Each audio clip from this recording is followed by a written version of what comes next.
Agune Chamber Central Ihala, Agune Chamber Neighborhood Watch, Ubaye Munameni, Mbarapaka, all of us are here. So we are doing what is expected of us. DSS is here. We are all doing. If we're here, here now, Bo, Ndagune Chamber, Ndu Dogashi, Ndakodo, Nde Police, Ndame, Ndis, nya, all the whole security nine, but a bo, Cabane Yara. My name will Moku. Kendiana Hatchos now. I want the other Hatcho. The same people have selection now, no among them here. Maka the whole do he need no more here, no see them ever. Wasn't that a Hatcho?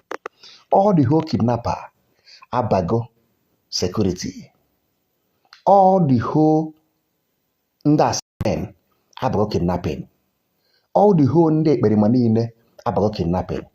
Ndinke, Amama, na Habunduhi, Pundinke ne Pushisi, or Hanejizi, Mark Saga, Yahama no Hawa. Mana Ndinke, Ayama Hama, Pundinagabi Hoye. If Funeha, free handed na ezuhi. Because na Obuna chok aha na ezuhi. Let all of them open their face. Kamanda habu. Manega funde nka habu ndizumiri ohi ama. Hane pushisi huwa waraga. Nekita ana atizem Terminator. Ana atizem James Bond. Ebusie machine. Ese etienya.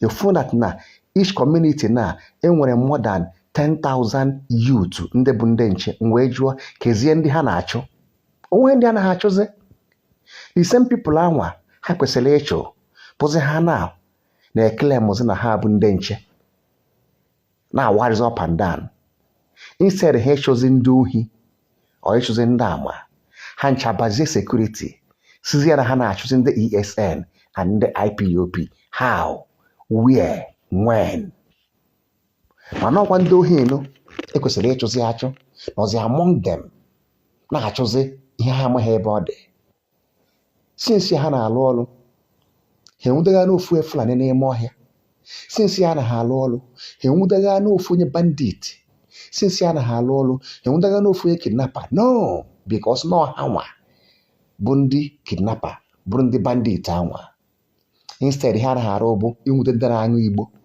ndị na-ese siga ndị na-aṅụ nkwụ ọkụ ndị na-ele kolos ndị na-ele mkpụrụ mmiri wee jụọ ọ ife aha bụ ihe anyị na-achọ mana everyday ndị ohi na-ezu aba anyị ife ọdịmma na-achọ ije Lagos ekidnapụ ya n'Ogidi ọkwụ ndị ohi kidnapụrụ ya ke ndị kidnapụrụ ihe anwa the same people ya ịfụrụ o ruo n'efie ha bụrụ Dogashi bụrụ Agune Chamber o ruo n'abalị ha bụrụzipụta ndị ohi azụrụ azụ ha na-ekinapụ n'ike n'ike na-arụ mbọ maka gịnị na ha ama ndị bụ ndị ọgaranya mana how to carry them.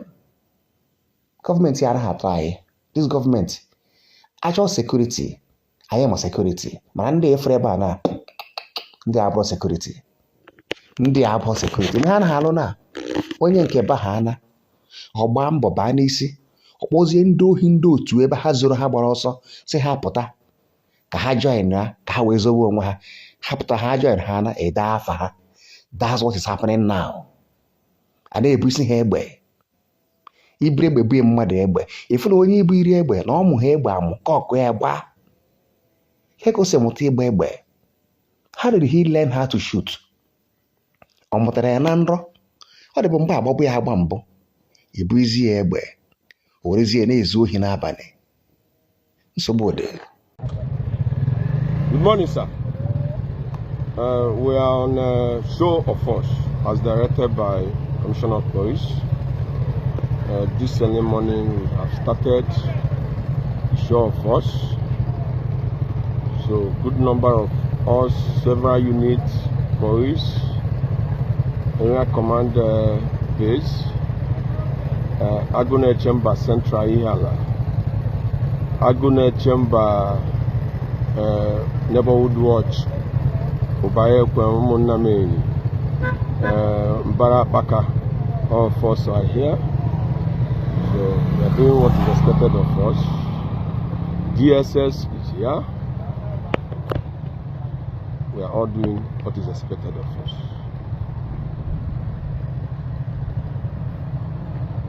While some mobile men are being posted on the road.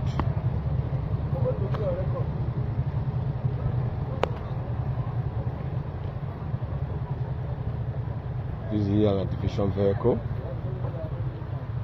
This is a DSS vehicle. We have about 7 men. This is the area commander team. So for now, area is calm. We'll keep you posted as it progresses. Thank you, sir.